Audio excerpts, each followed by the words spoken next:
So another Andy B 2-minute video. I'm thinking about connections that we don't want.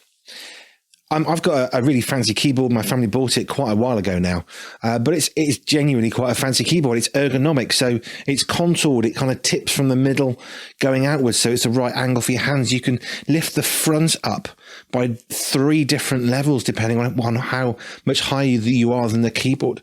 It's a really soft touch keyboard as well. It's amazing. The other thing I've discovered is really, really cool is you can connect by Bluetooth to other devices.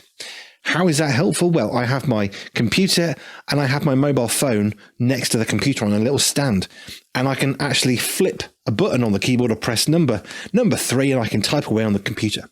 I press number 2 and I've set that up for my phone, so I can then type on my phone, which is brilliant for messaging.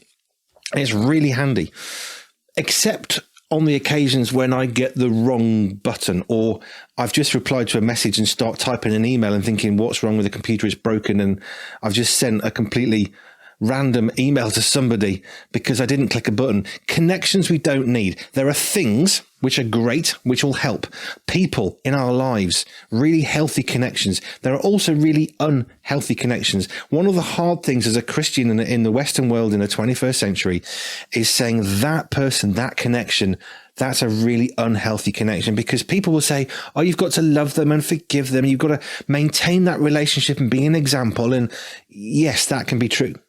But there are other people in our lives that actually, do you know what? We need to cut them off. We need to sever that connection. Why? Because it isn't healthy and helpful.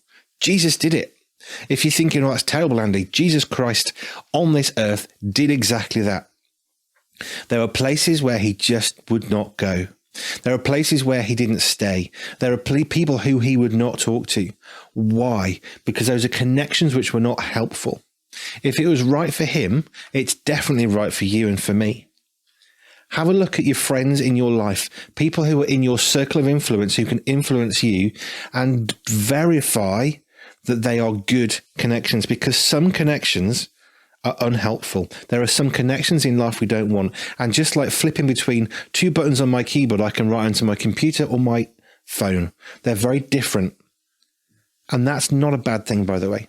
And in our life, there are people who we need to treat very differently in terms of how much access they have to our heart. Just a thought.